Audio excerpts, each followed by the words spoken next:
Ya, Assalamualaikum Bapak Ibu. Selamat pagi semuanya.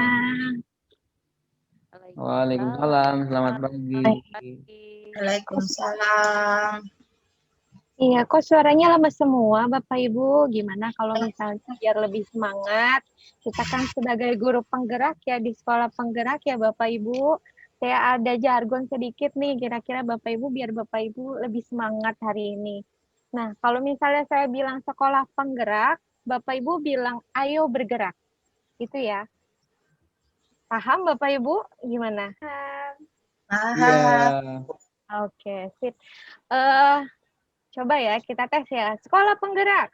Ayo Ayo bergerak. bergerak. Ayo Bergerak. bergerak. Oke, sekali lagi yang lebih semangat dong Bapak Ibu ya. Sekolah penggerak.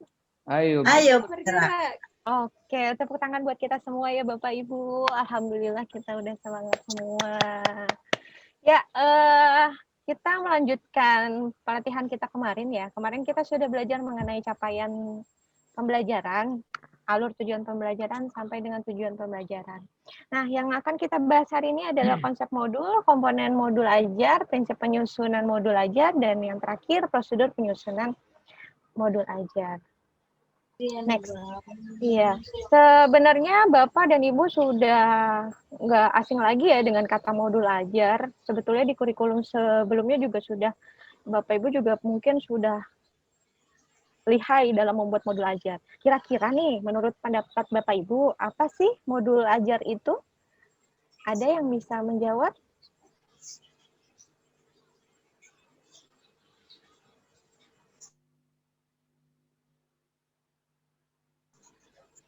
Coba Bu menjawab. Iya, boleh. Modul ajar adalah panduan untuk mengajar atau rambu-rambu untuk kita mengajar supaya tidak salah jalur, melenceng ke jalurnya.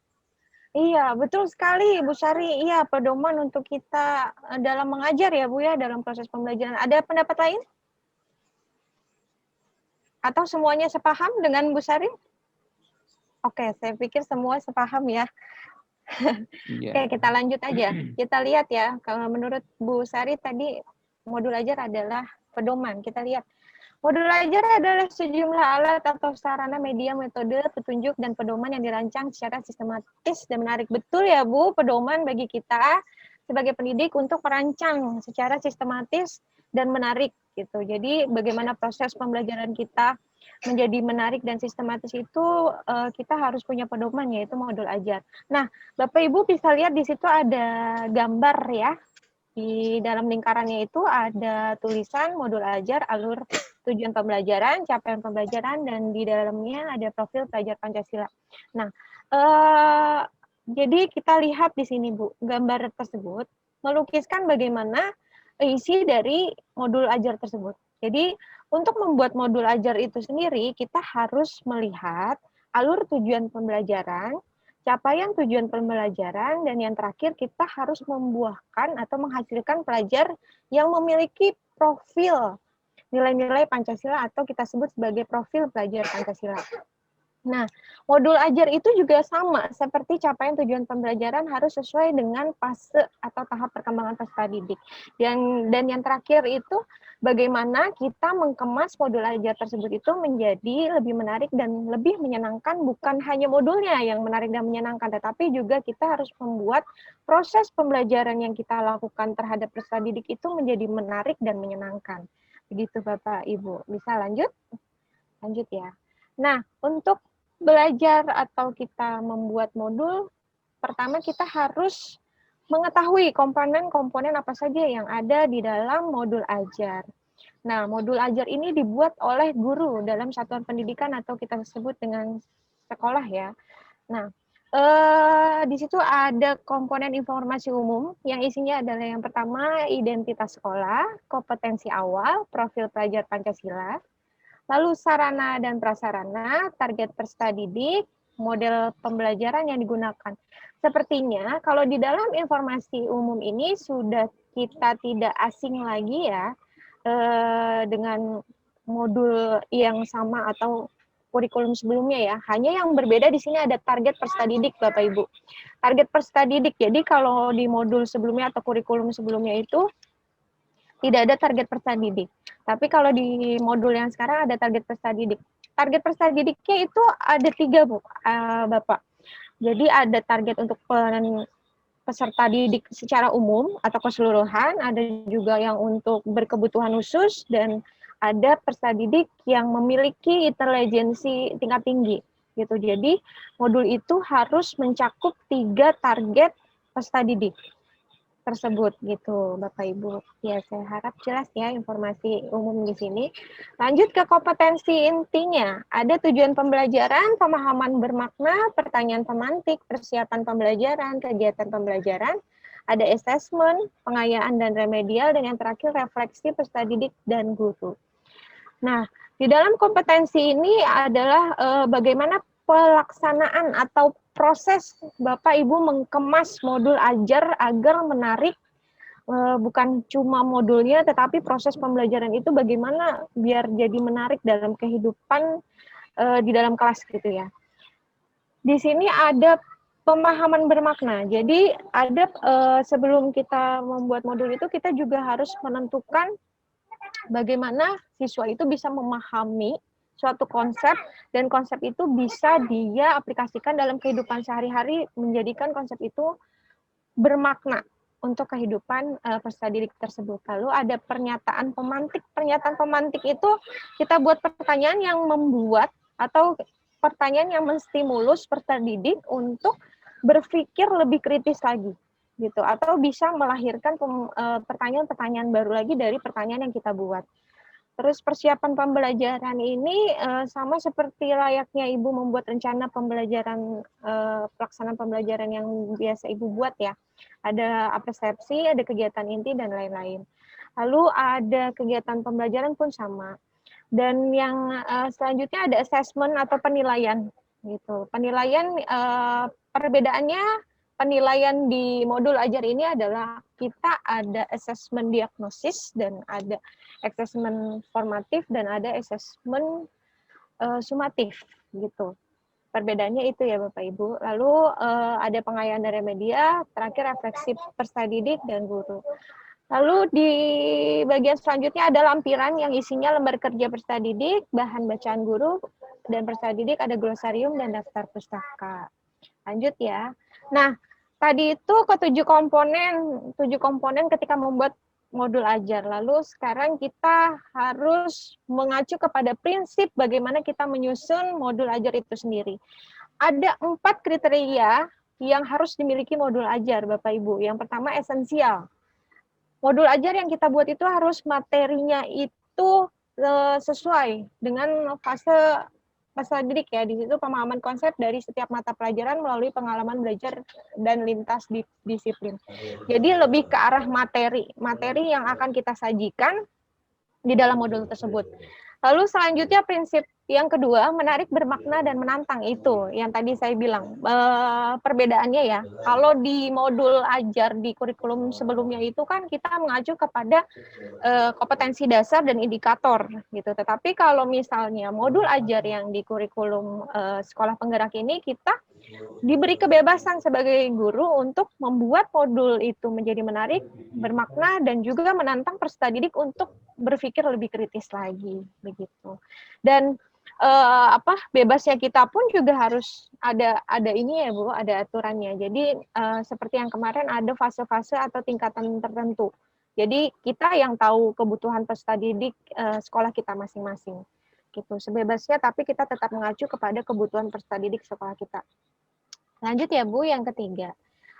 Harus relevan dan kontekstual. Relevan itu nyata, dan kontekstual itu harus sesuai dengan kehidupan sehari-hari yang peserta didik lakukan. Jadi materinya itu bagaimana bisa lebih bermakna itu harus relevan dan kontekstual gitu. Jadi berhubungan, bukan cuma belajar tentang konsep, tetapi juga belajar bagaimana menerapkan konsep tersebut dalam kehidupan sehari-hari, seperti itu Bapak Ibu. Lalu yang terakhir ada berkesinambungan. Jadi bagaimana modul ajar itu dikemas sedemikian rupa untuk mengaitkan kegiatan yang satu dengan yang lainnya gitu. Jadi berkesinambungan itu antara tingkatan fase rendah dengan fase berikutnya itu harus berkesinambungan atau harus sejalur gitu ya Bu ya, harus sejalur. Dari prinsip penyusunan modul ajar, lanjut ya Bapak Ibu ya, ke prosedur. Tadi sudah konsep, komponen, prinsip, lalu kita bicara tentang prosedur, gimana sih caranya membuat atau menyusun modul ajar itu sendiri gitu. Gimana kita guru untuk membuatnya. Yang pertama, Ibu Bapak harus menganalisis dulu kondisi atau kebutuhan peserta didik. Nah, ini yang saya bedakan atau menjadi pembeda dari modul ajar yang di kurikulum sebelumnya. Jadi kita harus menganalisis kondisi atau kebutuhan peserta didik dulu. Lalu yang kedua, kita harus identifikasi dimensi. Jadi kemarin Bapak Ibu sudah belajar tentang dimensi ya. Dimensi PKN itu ada 4 ya. Ada yang tahu Bapak Ibu? Dimensi pembelajaran PPKN ada 4, seperti pilar-pilar kebangsaan. 4 pilar kebangsaan, masih ingat Bapak Ibu? Iya. Iya, Pancep, silakan. 4 pilar kebangsaan masih ingat? NKRI udah 45, Iya. Bhinneka Tunggal Ika. Bhinneka Tunggal Ika. Iya. Ya, Pancasila. Iya, betul sekali Pak Ancep. Pak Dewatman juga, terima kasih jawabannya. Kita lanjut ya. Tentukan alur tujuan pembelajaran yang akan dikembangkan menjadi modul ajar. Alur tujuan itu peta jalan kita. Jadi kita punya pedomannya dalam proses pembelajaran itu melihat dari situ Bapak Ibu. Jadi kalau kita dulu punya RPP, kalau di sini cukup kita melihat modul ajar, kita sudah tahu bagaimana proses pembelajaran itu berlangsung gitu.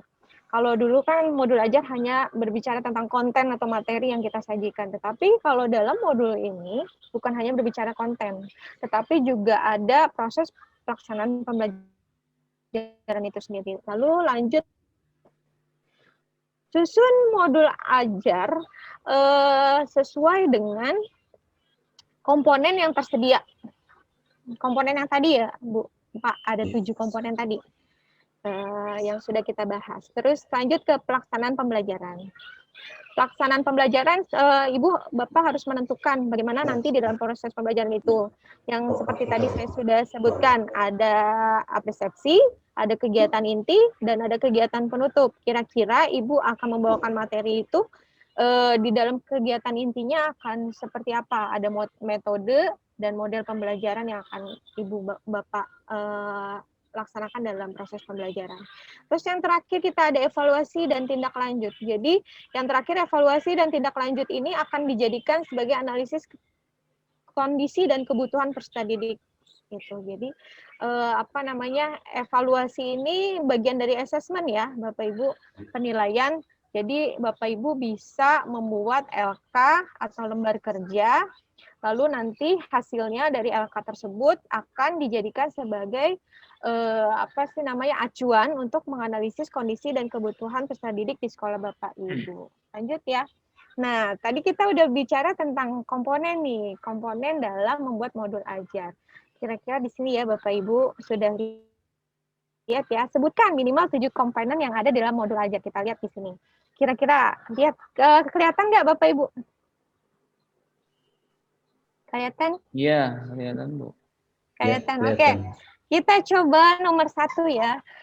Di situ ada informasi umum, isinya ada identitas sekolah, kompetensi awal. Kira-kira nomor 1 setelah kompetensi awal itu apa ya komponennya?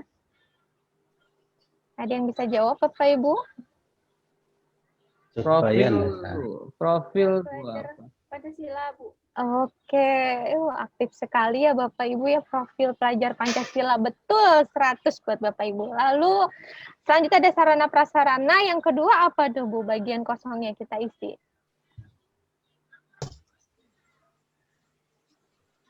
Target. Iya. Target peserta didik, Bu. Iya, betul sekali ya Pak Ancep, Bu Sari, target peserta didik. Nah, lanjut ke kompetensi inti kita isi ya, bagian nomor 3. Nomor 3 apa ya Bapak Ibu? Setelah tujuan pembelajaran? Pemahaman bermana, Bu? Betul sekali Bu Sari, good job Bu Sari. Lanjut lagi, setelah pemahaman pertanyaan pemantik, Yang keempat, Bu Putri, Persiapan pembelajaran, Bu. persiapan pembelajaran betul nggak Bapak Ibu? Asesmen, Bu. Betul. Betul. Gimana, Bu, kalau Persiapan asesmen, Bu? pembelajaran. Oh, asesmen kira-kira betul nggak Bapak Ibu asesmen? Coba, asesmen itu kira-kira di nomor berapa Bapak Ibu? Yang kelima kayaknya. 5 kayaknya, iya. Iya, yang Oh, kelima iya. kayaknya. Kelima Iya, ya, Bu. Bu. Iya. Kelima ya Bu Sari, ya Pak Dewa Iya. tadi benar ya. Asesmen itu yang kelima. Lalu lihat lanjut lagi, lampiran di bagian nomor 6. Ada yang tahu kira-kira apa? 6. Lampiran. Apa itu lampiran lembar kerja Kalau- peserta didik? Iya, betul Iya. sekali Iya, Bu. Pak Dewa. Iya, LK, betul sekali. LK. Bu Putri juga. Lanjut lagi. Bagian nomor 7. Glosarium. Pengayaan dan Kayak- remedial, Bu. Iya, Belum- pengayaan atau remedia, Bu Sari. Good job ya, Bu Sari. Mantap ya. Terima Iya. kasih untuk jawabannya, Bapak Ibu. Saya pikir setelah menjawab ini, Ibu sudah paham tentang komponen modul ajar. Lalu lanjut. Tadi kita sudah bicara tentang prosedur ya, Bapak Ibu. Nah, kira-kira menurut Bapak Ibu, sebutkan langkah-langkah dalam menyusun modul ajar dengan bahasa Bapak Ibu sendiri. Langkah-langkahnya apa sih kira-kira Bapak dan Ibu? Dalam menyusun modul ajar tuh apa dulu sih yang harus kita lakukan sebagai pendidik? Yang pertama, Ya, Pak Dewa. Tujuan pembelajaran, Bu. Tujuan pembelajaran, iya. iya, capaian, Betul. capaian dulu. Capaian. Jadi untuk Capaian. menentukan capaian pembelajaran ya, Bapak Ya, Ibu. baru tujuan. Baru tujuan, terus materi ya Bapak Ibu ya, Materi. kontennya harus kontekstual ya, harus kontekstual atau sesuai dengan kehidupan sehari-hari. Terus harus ada apa lagi? Asesmen ya Bu, penilaian. Asesmen. Iya, betul sekali. Ya, untuk hari ini kira-kira ada yang bertanya, ada yang kurang paham dengan apa yang saya sajikan? Udah Ada jelas, Bu. pertanyaan? Alhamdulillah, Bu. Udah Udah paham, Bu. jelas. Oh, alhamdulillah. Ya, Udah sudah paham jelas. ya Bapak Ibu ya. Iya. Untuk di akhir jumpa kita di situ, sampai jumpa di materi selanjutnya. Terima kasih atas partisipasi Bapak dan Ibu. Saya ucapkan sekali lagi. Mohon maaf jika ada salah kata. Saya ucapkan wassalamualaikum warahmatullahi wabarakatuh. Waalaikumsalam warahmatullahi wabarakatuh. Salam Terima kasih, Bu. warahmatullahi wabarakatuh. Terima kasih, Bu Sally. Sama-sama Terima Ibu. kasih. Malam.